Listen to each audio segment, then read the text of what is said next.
हरे कृष्ण। ग्रंथराज श्रीमद्भागवतम की जय। श्रील प्रभुपाद की जय। Shrimad Bhagavatam in story form, chapter 152, the Bhūmi-gītā, Canto 12. Upon seeing the kings so busy trying to gain sovereignty over her, the earth laughed and said, "Just see how these fools, who are actually playthings in the hands of death, are hoping to conquer me. Even the most learned rulers of men meet with failure and frustration due to material lust karma due to material lust karma. Hmm. Even the most learned rulers of men meet with failure and frustration due to material lust karma. Driven by lust, such persons place great hope and faith in the dead lump of flesh that is known as the body, even though it is as fleeting as bubbles of foam on water. Kings or politicians require great self discipline, which involves much sacrifice and austerity. In order to satisfy their greed for power and to stay in control, they must constantly endeavor to keep their ministers, entourage, and citizens subdued. Their hearts are filled with great expectations up to the point of conquering the entire earth, and yet they fail to see how death is waiting nearby. These foolish politicians have repeatedly seen how even the greatest of men must depart from this world as helplessly as they came into it. Still, they fight with one another for the sake of conquering me. Even fathers oppose sons, and brothers fight with brothers because their hearts are filled with the lust for political power. Such leaders challenge one another. "This land is mine, it is not yours, you fool." In this way, they attack one another and die. In Śrīmad-Bhāgavatam, there are many narrations about great kings. The purpose of these stories is not simply to relate the king's heroic activities, however. This is an attractive feature of such narrations, but Sukadeva Goswami's real purpose is to teach transcendental knowledge and renunciation. Maharaja Parikshit said, "O great sage, how can persons living in Kali Yuga free themselves from the terrible contamination of this age? Please explain to me the special qualities of all the yugas." Sukadeva Goswami said, "My dear king, in the beginning, during Satya Yuga, religion is present with all four of its legs: truthfulness, mercy, austerity, and charity or cleanliness. The people of Satya Yuga are generally self satisfied, merciful, friendly to all, peaceful, sober, and tolerant. They take pleasure from within and endeavor diligently for spiritual perfection. In Treta Yuga, each leg of religion is gradually reduced by one fourth due to the influence of the four pillars of irreligion: lying, violence, dissatisfaction, and quarrel. In this age, society evolves into four separate classes, but most of the people are Brahmanas. People, people are not very prone to violence, not are they very lusty to sensual enjoyment. In Dwapara Yuga, the four legs of religion are reduced to one half.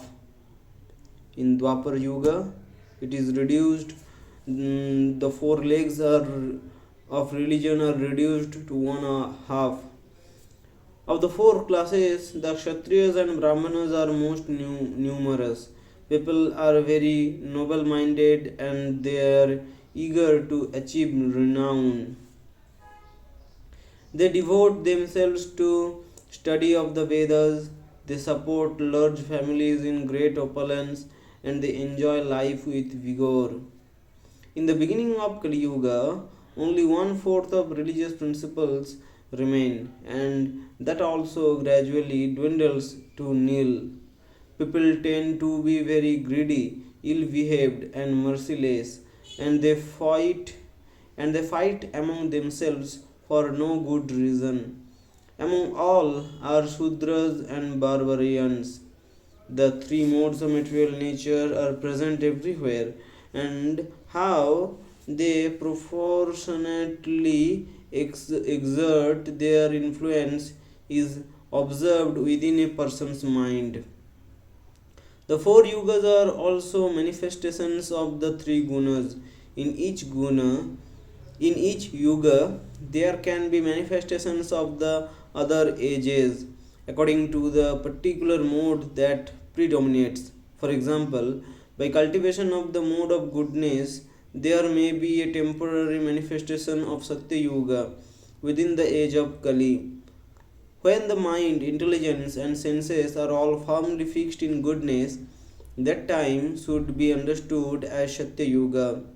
When people are devoted to their duties but for some ulterior purpose such as personal prestige, the mode of passion is prominent. Such a time should be understood as Treta Yuga, when greed, dissatisfaction, false pride, hypocrisy, and envy become prominent due to a predominance of mixed passion and ignorance. Such a time should be understood as Dwapar Yuga, when there is a predominance of cheating, lying, laziness, violence, depression, lamentation, bewilderment, fear, and poverty. That is Kali Yuga, the age of ignorance. Due to the influence of Kali Yuga, people will become short sighted, gluttonous, lusty, and poverty stricken. Women will become unchaste and will wander from one man to the next. Cities will become dominated by criminals. The Vedas will become distorted by the commentaries of atheists. Politicians will practically devour the citizens. And so called priests and intellectuals will actually be devotees of their bellies and genitals. Brahmacharis will no longer fulfill their vows and they will become generally unclean. Householders will no longer be charitable but instead will become like beggars. Vanaprasthas will remain in their villages and sannyasis will be greedy to amass wealth. Women will become much shorter, eat too much, and become fat, have more children than they can take care of, and lose all shyness. Their speech will be harsh, and their actions will be full of deceit. Businessmen will earn money by cheating, and people will be hesitate to accept any kind of degraded or horrible occupation. Servants will abandon a master who has lost his wealth, even though he may be of exemplary character. Masters will abandon an incapacitated servant, even if he has been with the family for a long time. Cows will be either abandoned or killed as soon as they stop giving milk. Men will become controlled by women, and as a result, they will become effeminate and neglect their families.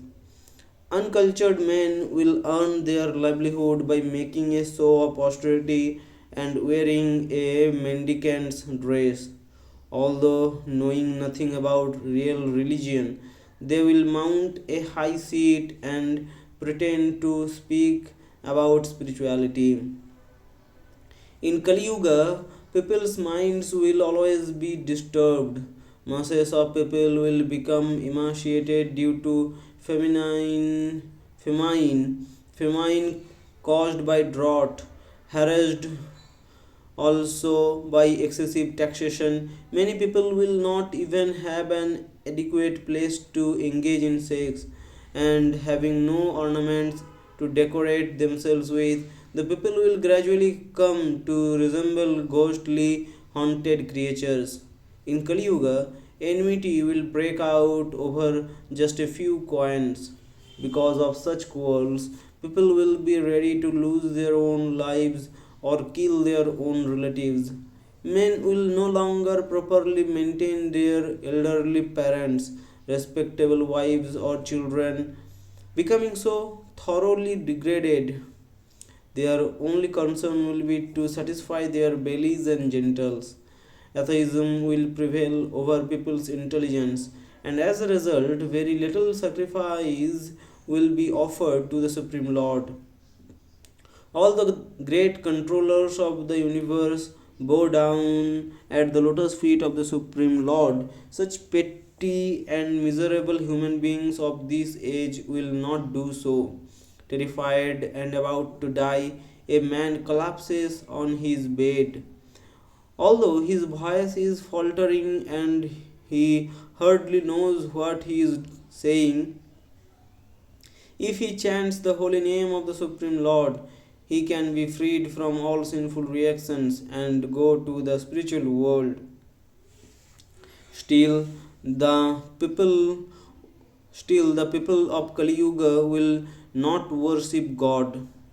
If a person hears about, glorifies, or remembers the Supreme Lord from within his heart, the Lord will remove the contamination that has accumulated for many thousands of lifetimes.